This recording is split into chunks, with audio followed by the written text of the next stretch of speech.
Un pingouin marseillais vient de s'installer à la Villa Méditerranée. C'est une drôle d'histoire. Commencée avec les Homo sapiens, il y a 33 000 ans, dans une grotte des Calanques de Marseille. Le plongeur Henri Cosquer attendra 1991 pour révéler au monde entier sa découverte. Aujourd'hui, avec la copie de ce Pinguinus impennis, l'histoire rebondit. À Marseille, on raconte déjà que ce grand pingouin va déplacer les foules.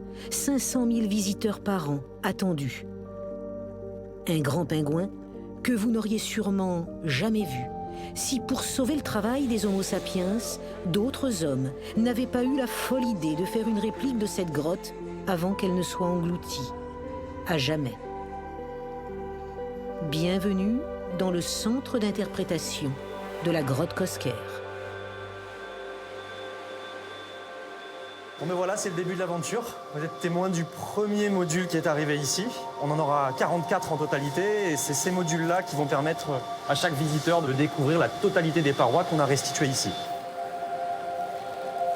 Ces modules-là, ils avancent à très très basse vitesse. On est sur du 0,4 km/h à peu près. Et ils effectuent des rotations en fonction des éléments qu'on a envie de montrer. L'idée, c'est de faire avancer justement les gens comme ça sur les 220 mètres de parcours pendant 35 minutes. C'est magnifique. C'est beau. Ah, c'est vraiment magnifique. Le reflet qu'on a de la paroi sur l'eau et l'eau sur la paroi, c'est bien. On était en train d'admirer le léger mouvement de l'eau sur la paroi qui crée cet effet d'ondulation de lumière qui nous paraît rendre le milieu très très vivant. C'est la juste proportion entre l'éclairage suffisamment important pour voir les dessins et l'éclairage aussi qui met en valeur toutes les spéléothèmes, tout le travail qui a été fait depuis 4 ans ici.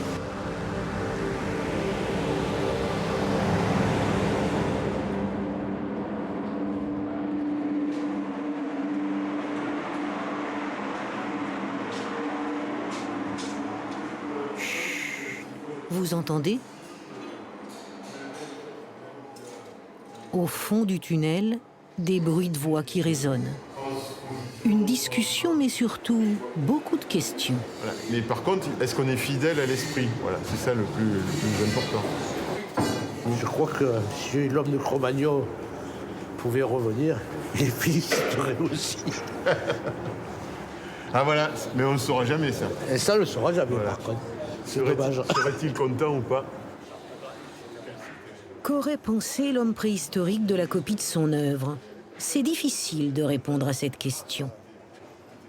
À gauche, Henri Cosquer, le découvreur de la grotte, et à droite, Gilles Tossello, le peintre copiste. C'est la première fois que les deux hommes se rencontrent dans ce centre d'interprétation de la grotte Cosquer. Désormais, nous l'appellerons la grotte Cosquer numéro 2. Henri est venu voir le travail dans l'atelier. Dans l'atelier directement, parce que faut pouvoir en discuter et amener des éléments. Voilà, ce qui est important, c'est positif et comprendre. Voilà, c'est que quelle est ta première impression, parce que c'est souvent la plus importante. Si tu les vois, voilà, est-ce que tu dis je m'y retrouve ou voilà, je m'y retrouve pas, c'est ça qui est pour nous le plus important. Voilà. Car pour s'y retrouver, dans ce chantier encore inachevé, Henri Cosquer doit vérifier si chaque lieu reconstitué lui est familier. Au bout de sa plongée, cet endroit-là fut sa première vision. Imaginez, vous arrivez à plonger dans cet ensemble-là, déjà il faut... la plongée est compliquée et on va rester dans ce petit monde-là parce qu'on n'arrive pas dans un supermarché et on ne prend pas un caddie avec le rayon bison et le rayon chevaux et ainsi de suite, comme tout le monde pense à l'heure actuelle. Parce que la vraie grotte, en fin de compte, ça glisse de partout. Ensuite, quand tu marches, tu es mouillé là-dessus. Il ne faut pas tomber, il ne faut pas te blesser parce qu'il y a un chemin retour à faire. Et voilà, donc là, c'est fait de plonger et on dira à bientôt. Le travail de reconstitution a commencé depuis 14 mois. Les techniciens fabriquent les futures parois de Cosquer numéro 2. Le défi est complexe. La grande difficulté de ce projet ici, c'était de faire rentrer une grotte de cette taille-là avec une facilité d'accès et une facilité d'interprétation dans un bâtiment déjà existant, avec ses propres contraintes. On savait que ça allait être un petit peu compliqué, on savait que ça allait être un challenge. Donc l'idée, c'était justement d'arriver à créer ce tunnel de 220 mètres de long et de le faire rentrer dans une salle qui n'était pas initialement prévue pour ça et qui avait ses propres contraintes, ses propres piliers, ses propres implantations de murs. La vraie grotte, elle a des parties qui sont extrêmement basses dans lesquelles vous êtes immergé en partie, elle a des parties qui sont complètement au sec, elle est légèrement montante, elle a un puits absolument immense qui monte à plusieurs dizaines de mètres de haut. En faire une réplique réelle dans un bâtiment comme celui-là, c'était pas possible. Donc l'idée, c'est de récupérer toutes les parties importantes de cette vraie grotte-là, de les transformer en écailles, c'est-à-dire qu'on vient récupérer les endroits emblématiques où il y a toutes les peintures, les gravures, etc. On les modélise en 3D et ensuite, avec tout ça, on vient, nous, les tourner, les positionner pour en créer un parcours qui fait 220 mètres de long et qui va permettre à chacun de découvrir la grotte dans des conditions qui soient idéales. Et donc on est sur une restitution. Vue de l'extérieur, l'architecture audacieuse de la Villa Méditerranée, avec son porte-à-faux à 19 mètres de haut, n'a rien d'un antre préhistorique. C'est pourtant son niveau -2 qui va accueillir la réplique de la grotte. Coïncidence de l'histoire, l'espace est entièrement immergé sous la mer, comme les 2/3 de la vraie grotte Cosquer actuellement. Mais alors, comment les architectes sont-ils parvenus à faire entrer la vraie grotte dans ce bâtiment? La solution, c'est l'immersion.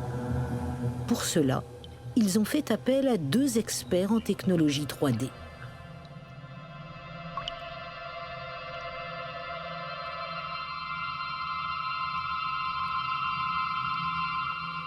À partir de données que nous avons reçues de la part du ministère de la Culture et de la Communication, des scans laser, des relevés par nuage de points, on a développé tout un tas d'algorithmes informatiques qui nous ont permis de reconstruire la grotte originelle à 2 mm près et de permettre de l'explorer de fond en comble.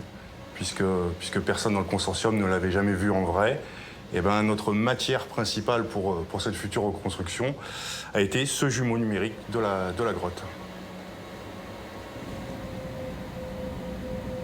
Ça nous permet une navigation totale qui a même permis de découvrir d'autres endroits qui n'étaient pas vus, puisque la vraie grotte, elle se visite avec des lampes. Et nous, on a eu la main mise sur l'éclairage, qui nous permet aussi de l'appréhender. Et donc voilà, ici, on est sur ce qu'on appelle la plage. Et c'est l'endroit par lequel est arrivé Henri Cosquer, la première fois qu'il a découvert cette grotte. Donc il est sorti de l'eau. Et voilà ce qu'il a pu apercevoir. Avec sa lampe torche, c'était pas éclairé comme ça, bien entendu. Là, on peut admirer le fameux pingouin de Marseille, entre autres. Elle est riche et remplie d'œuvres. Je vais me permettre de sortir de la grotte. Oui, parce que c'est lourd. Mais la complexité pour nous était de traiter ces nuages de points.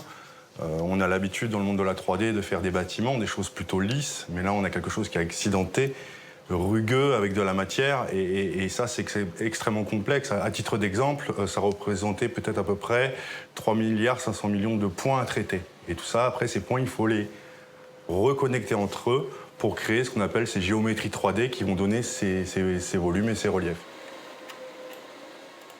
Si par exemple, nous allons nous promener vers le puits, le véritable puits mesure environ une 40aine de mètres de hauteur. Là, dans la réplique, dans le facsimilé de la grotte Cosquer, il n'en fait que 8 et nous avons créé une anamorphose qui permet de donner cet effet de profondeur au puits. Alors montrez-nous l'anamorphose, là. Voilà, c'est ce sommet que vous voyez tout en haut qui va donner en réalité un effet de profondeur au niveau du puits. Recréer le jumeau numérique de la grotte. Ça avait 2 objectifs. La préparation à la reconstruction et à la création du facsimilé et du futur musée que le grand public pourra découvrir, mais aussi d'archives. D'archives, pourquoi? Parce qu'on sait pertinemment qu'il y a de grandes chances que cette grotte soit vouée à disparaître dans le temps. Et finalement, ce jumeau numérique n'en sera peut-être que la dernière trace. La haute technologie au service de l'art, c'est le jumeau numérique qui a révélé au monde entier les trésors de la grotte Cosquer. Aujourd'hui, les plongées dans la vraie grotte sont interdites. Seuls quelques spécialistes autorisés par le ministère de la Culture, dans un cadre très strict, peuvent s'y rendre. Henri Cosquer, lui, ne plonge plus. Mais il passe des heures à regarder le jumeau numérique. Grâce à l'éclairage et à la mise à plat de la grotte, la vision d'ensemble qu'il a désormais du lieu lui permet de contrôler chacune des copies réalisées. C'est marrant, je le trouve petit. Hein, je le trouve petit, le bison. Tu le trouves petit? Ah, tu vois ce que tu vas faire? Tu vas faire le tour là, tu montes là. Ça va, je suis à peu près... Alors là-bas, je suis là. Tu es là, voilà. Ah ouais. Ouais.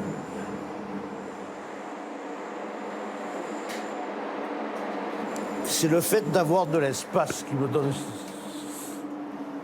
Voilà, normalement c'est ça. La vision, la vision elle est là. Bon, voilà quoi, la vraie distance, voilà, ça y est, prend forme. Hein, ben, voilà, là c'est bon, c'est classe, très beau. Quand tu es dans la vraie grotte, en fin de compte, tu regardes le faisceau, mais tu n'auras pas la vision d'ensemble là, justement. L'avantage du vidéoprojecteur, c'est qu'à un moment donné, on va juste surligner le trait. C'est-à-dire qu'il y a un faisceau lumineux qui va surligner tout le trait. Comme ça, les gens vont voir la gravure s'allumer et s'éteindre. Parce qu'il y en a trop à montrer, quoi. C'est pas possible. Ça, c'est excellent, c'est comme Damasco, quoi. Voilà. C'est exactement le bison qu'il y a dans la grotte. Là, il y a plus de recul, parce que sinon, il y a une faille ici. Là. Mais il faut bien que les gens puissent le voir. On ne va pas les faire ramper ou quoi que ce soit. Donc, il est évident d'avoir exactement la même peinture. Non, mais la peinture, elle est pareille, hein, ça c'est sûr. La roche donne le volume à la tête du bison. Dans beaucoup de peintures de la préhistoire, dans certaines grottes, on s'aperçoit qu'ils ont utilisé le relief. Hein. Après, il faudrait se mettre à la place du peintre comme il le voulait et à quel endroit il le regardait. C'est tout. Et ouais, c'est juste un regard à une peinture, en fin de compte. Le temps presse. Dans la vraie grotte, les chevaux ont désormais les pieds dans l'eau. Si avec le jumeau numérique, le patrimoine préhistorique de la grotte Cosquer est maintenant sauvé, il faut rapidement terminer les copies. À lui tout seul, Gilles Tossello en a peint la moitié. Le moment est venu pour lui de vérifier son travail. Bon alors, c'est pas fini. Donc vous avez 3 pingouins, un qui regarde à gauche, qui est ici le plus complet. Hein. Il fait face à un autre pingouin qui est un peu moins bien visible parce qu'il y a une partie du charbon qui est tombée. Et puis vous avez le 3e, en général, qu'on oublie sur les photos parce qu'il est hors du champ des 2 autres. Et ils ont été intégrés à l'ensemble géologique de la grotte avec donc un travail sur les raccords de façon à ce que ça fasse une surface homogène, les dessins et le reste de la grotte, bien sûr. Ah, c'est tout à fait correct, moi je trouve ça parfait même. Hein. On a longtemps tâtonné parce que le support cristallisé est très, très difficile à reconstituer pour pas que ça ait l'air factice.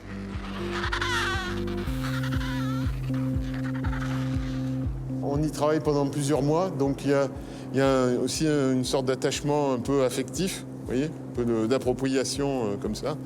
Et ensuite, il faut évidemment qu'il s'en aille, quoi. Et là, on le voit en fait dans sa destination finale. C'est émouvant de voir peu à peu une grotte que moi, malheureusement, je ne connais pas, je ne connaîtrai jamais, parce qu'elle est inaccessible, mais de la voir se reconstituer peu à peu ici, c'est ça qui est surtout très émouvant. Les dessins reprendre leur place dans l'espace.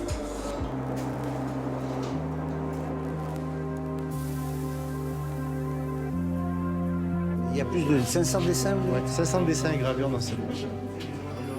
Impressionnant.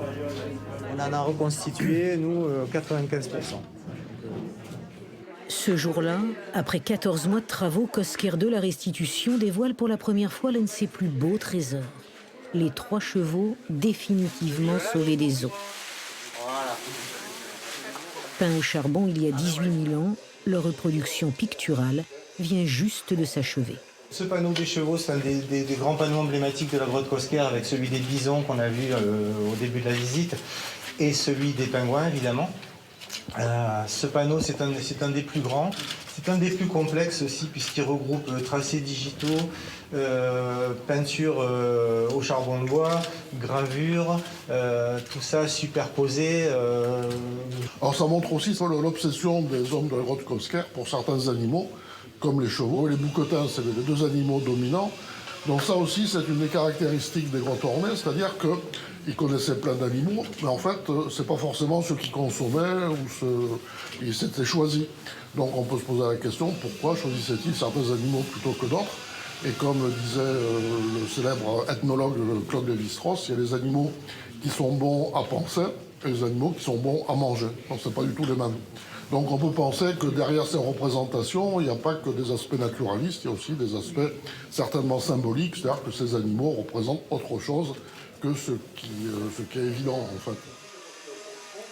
C'est la seule grotte ornée immergée connue à ce jour, on ne connaît pas. Toutes les autres grottes ont été soit totalement immergées, soit n'ont pas encore été découvertes.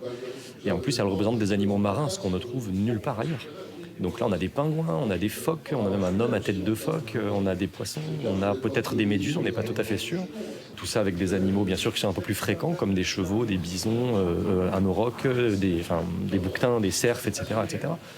Donc c'est une grotte qui reste assez étrange, parce que, au vu de ce positionnement, des grottes en Provence, on n'en connaît pas. C'est extrêmement rare. Ce n'est plus un secret. Le caractère exceptionnel de la découverte est à l'origine de ce fabuleux projet de restitution. Première grotte ornée au monde découverte sous la mer, la grotte Cosquer, ce sont des empreintes de mains d'hommes, de femmes et d'enfants, des animaux marins, des concrétions géologiques, des tracés digitaux inexpliqués encore aujourd'hui. C'est tout un monde qui a émergé et qui doit donc être restitué. Dans la Villa Méditerranée, le travail avance. Un gigantesque Mikado s'offre désormais à nous. Les chips, ces armatures métalliques soudées et assemblées les unes aux autres, vont soutenir les parois de Cosquer numéro 2. L'opération suivante est longue et délicate. C'est tout le travail de la matière. C'est un béton spécial pour faire la sculpture. C'est plus léger que le béton normal. Et avec ce béton, nous pouvons mettre 15 cm de béton en surface verticale et ça ne tombe pas. Là, c'est une concrétion qui s'est décrochée du plafond. Donc, elle est légèrement inclinée, comme on peut voir sur la photo, quoi. Donc, il faut essayer de la reproduire au mieux. Pour pouvoir réaliser les strates géologiques, il faut qu'on s'appuie sur la vraie grotte. Et là, en l'occurrence, on a un outil absolument incroyable qui nous permet de se balader un peu partout. Ça, c'est la frise du bison. Et donc, l'idée, c'est d'être au plus près de la réalité. Je donne un peu de vie au volume, parce que les volumes, quand vous regardez, ils sont tous blancs, quoi. Et pour arriver à avoir des teintes comme on a dans la vraie grotte, il faut des quantités de peinture et des gens pour les mettre. Et c'est ça mon boulot. C'est un challenge, il n'y en a qu'une, grotte Cosquer, et ce qu'on fait là, c'est la première, il n'y en aura pas d'autres, donc on est obligé de rentrer dans le sujet, quoi, de se mettre à la place des gars qui étaient là avant, Sapiens, et donc c'est un vrai bonheur. On utilise des couleurs hyper diluées pour les faire passer dans les pulvérisateurs et des couleurs un peu plus solides quand on veut vraiment créer des matières, des textures. Finalement, c'est vraiment de la cuisine, comme à la maison quand on fait une tarte avec des œufs et de la farine. Et participer à un truc pareil, c'est quand même un sacré privilège. On apprend tous les jours. On se renseigne pourquoi il y a des concrétions à cet endroit-là, pourquoi il y a telle strate géologique. Et ça, c'est un vrai bonheur quand on arrive à le comprendre, quand il y a quelqu'un qui vous l'explique. Ça donne un sens, quoi. Ça donne un sens à ce qu'on fait. Et pour ça, les géologues sont super bien. Non, tu continues en bas parce que ici, c'est la calcite. Du coup, là, en fait, on regarde la cohérence géologique du chantier. C'est de ça que vous étiez en train de discuter avec monsieur ? Ouais, un peu tous les aspects de la grotte, en fait, sur est-ce qu'on se croirait dans une vraie grotte. C'est ça l'idée.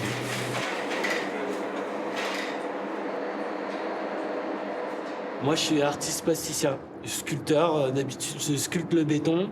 Et là, je fais la dernière couche de résine. Donc c'est assez valorisant pour moi. Je suis très content d'ajouter cette petite couche de résine pour donner l'aspect réaliste qu'on recherche. Depuis le début de l'aventure, ces nouveaux sapiens ont une obsession, être fidèles aux anciens.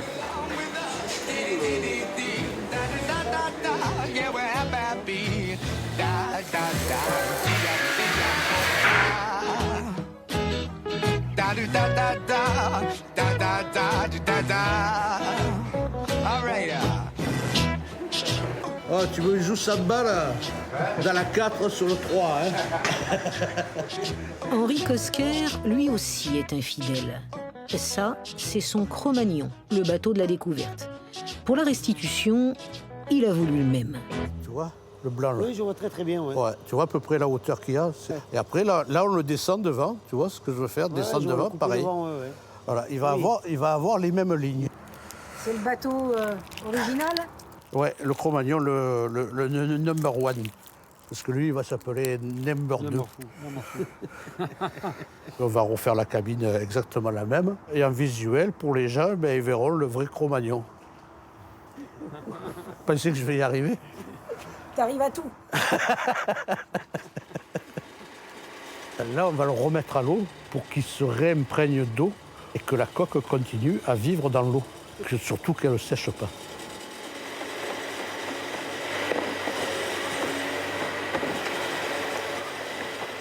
Ça va, le pont est en bon état. Hein. C'est-à-dire, je pensais qu'il allait être un peu bien fatigué à force des chaluts, tout ça. Mais ça va, va falloir reclouer et poncer et après on repeint, c'est bon. Quelques semaines plus tard, Cro-Magnon 2 commence enfin à ressembler à Cro-Magnon 1. On voit qu'il y a un morceau de fer qui déplace avec la tête qui a été coupée dedans. Il a bien descendu de 30-40 cm. On se retrouve dans les mêmes lignes. Il est pas mal. Il y a la cabine qui est en cours de construction. Et puis quand elle va arriver dessus, je crois que ça va être vraiment le petit frère jumeau du Cro-Magnon. C'est toute une histoire de vie qui m'a accompagné du début jusqu'à la fin dans la découverte, quoi. C'est l'histoire qui continue dans l'histoire. Voilà. C'est la vie des hommes, en fin de compte. Cro-Magnon 2 arrive bientôt. Il sera amarré ici. Ce bateau aura sa réplique dans le bassin. C'est le bateau qui s'appelle le Cro-Magnon. C'était prédestiné à ce qu'il découvre la grotte. C'est quand même pas mal. C'est rien. Et ensuite, La visite commence plutôt bien. L'anecdote a fait son petit effet sur les 40 guides conférenciers en formation. L'art pariétal, c'est quelque chose qui a été fait il y a très longtemps par des gens qui ne vivent plus comme nous. Ce sont les mêmes humains que nous, mais ils ont un mode de vie qui est complètement différent. Ce sont des chasseurs-collecteurs qui vivent de manière semi-nomade, dans un climat froid, qui vont dessiner des choses qui parfois nous échappent. Pourquoi ces animaux? Pourquoi pas d'autres? Pourquoi beaucoup de chevaux? Pourquoi pas beaucoup de pingouins? En fait, ils vont dessiner ce qui les entoure, mais pas que ce qui les entoure. La suite se raconte dans la grotte, au cours d'une visite privée exceptionnelle, où les guides doivent encore tout apprendre.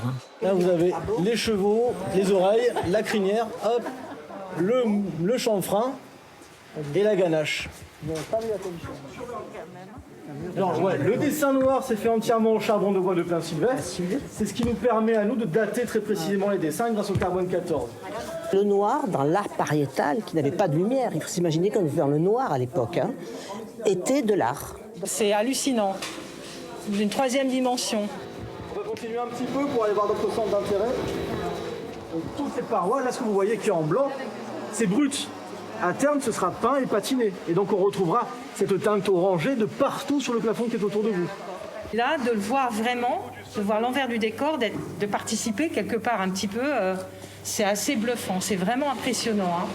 Ouais. Je pense que ça va permettre aussi de rendre hommage à tous les artistes qui font cette reconstitution, parce que c'est vraiment un travail admirable. Et ça, je crois que c'est important aussi qu'on puisse le transmettre aux gens qui vont venir visiter. Et imaginez-vous qu'il y a 24 000 ans, en Provence, on a un climat qui est équivalent ensuite du sud de la Suède.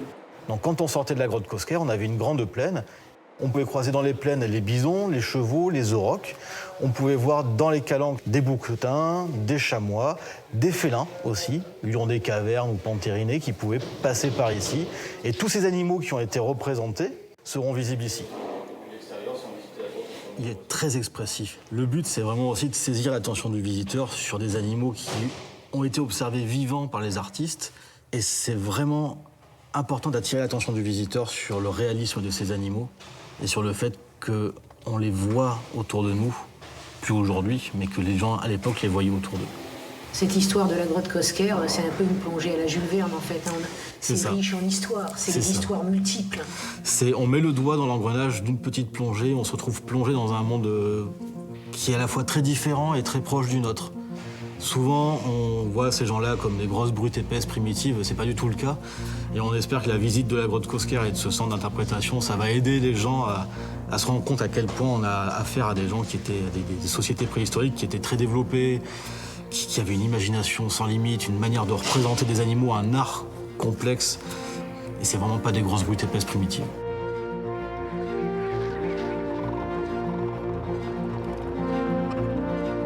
Sur le toit de la Villa Méditerranée, le pingouin marseillais domine fièrement.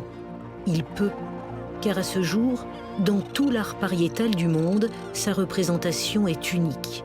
Voilà pourquoi le centre d'interprétation de la grotte Cosquer l'a choisi comme emblème. Et croyez-moi, il a encore beaucoup d'histoires à vous raconter.